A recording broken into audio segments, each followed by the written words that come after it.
الأجنحة المتكسرة. جبران خليل جبران. الشعلة البيضاء. وانقضى نيسان وأنا أزور منزل فارس كرامة، وألتقي سلمى وأجلس قبالتها في تلك الحديقة متأملا محاسنها، معجبا بمواهبها، مصغيا لسكينة كآبتها، شاعرا بوجود أيد خفية تجذبني إليها. فكل زيارة كانت تبين لي معنى جديدا من معاني جمالها، وسرا علويا من أسرار روحها، حتى أصبحت أمام عيني كتابا أقرأ سطوره وأستظهر آياته وأترنم بنغمته، ولا أستطيع الوصول إلى نهايته. إن المرأة التي تمنحها الآلهة جمال النفس مشفوعا بجمال الجسد هي حقيقة ظاهرة غامضة نفهمها بالمحبة ونلمسها بالطهر، وعندما نحاول وصفها بالكلام تختفي عن بصائرنا وراء ضباب الحيرة والالتباس. وسلمى كرامة كانت جميلة النفس والجسد، فكيف أصفها لمن لا يعرفها؟ هل يستطيع الجالس في ظل أجنحة الموت أن يستحضر تغريدة البلبل وهمس الورد وتنهيدة الغدير؟ أيقدر الأسير المثقل بالقيود أن يلاحق هبوط نسمات الفجر؟ ولكن أليس السكوت أصعب من الكلام؟ وهل يمنعني التهييب عن إظهار خيال من أخيلة سلمى بالألفاظ الواهية إذا كنت لا أستطيع أن أرسم حقيقتها بخطوط من ذهب؟ إن الجائع السائر في الصحراء لا يأبى أكل الخبز اليابس إذا كانت السماء لا تمطره المن والسلوى. كانت سلمى نحيلة الجسم، تظهر بملابسها البيضاء الحريرية كأشعة قمر دخلت من النافذة، وكانت حركاتها بطيئة متوازنة أشبه شيء بمقاطيع الألحان الأصفهانية، وصوتها منخفضا حلوا تقطع التنهدات، فينسكب من بين شفتيها القرمزتين مثلما تتساقط قطرات الندى عن تيجان الزهور بمرور تموجات الهواء. ووجهها، ومن يا ترى يستطيع أن يصف وجه سلمى كرامة؟ بأي ألفاظ نقدر أن نصور وجها حزينا هادئا محجوبا، وليس محجوبا بنقاب من الإصفرار الشفاف؟ بأي لغة نقدر أن نتكلم عن ملامح تعلن في كل دقيقة سرا من أسرار النفس، وتذكر الناظرين إليها بعالم روحي بعيد عن هذا العالم؟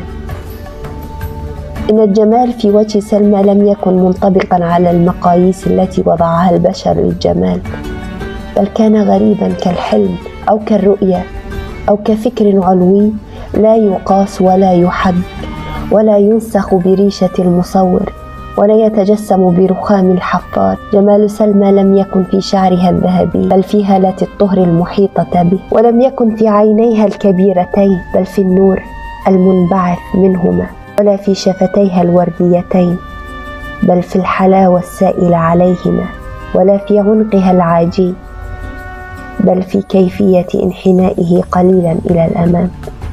جمال سلمى لم يكن في كمال جسدها، بل في نبالة روحها الشبيهة بشعلة بيضاء متقدة سابحة بين الأرض واللانهاية. جمال سلمى كان نوعا من ذلك النبوغ الشعري الذي نشاهد أشباحه في القصائد السامية والرسوم والأنغام الخالدة. وأصحاب النبوغ تعساء، مهما تسامت أرواحهم تظل مكتنفة بغلاف من الدموع. وكانت سلمى كثيرة التفكير قليلة الكلام، ولكن سكوتها كان موسيقيا ينتقل بجليسها إلى مسارح الأحلام البعيدة، ويجعله يصغى لنبضات قلبه ويرى أخيلة أفكاره وعواطفه منتصبة أمام عينيه. أما الصفة التي كانت تعانق مزايا سلمى وتساور أخلاقها فهي الكآبة العميقة الجارحة. فالكآبة كانت وشاحا معنويا ترتديه، فتزيد محاسن جسدها هيبة وغراب، وتظهر أشعة نفسها من خلال خيوطه كخطوط شجرة مزهرة وراء ضباب الصباح. وقد أوجدت الكآبة بين روحي وروح سلمى صلة متشابهة، فكان كلانا يرى في وجه الثاني ما يشعر به قلبه، ويسمع بصوته صدى مخبئات صدره. فكأن الآلهة قد جعلت كل واحد منا نصفا للآخر يلتصق به بالطهر فيصير إنسانا كاملا، وينفصل عنه فيشعر بنقص موجع في روحه.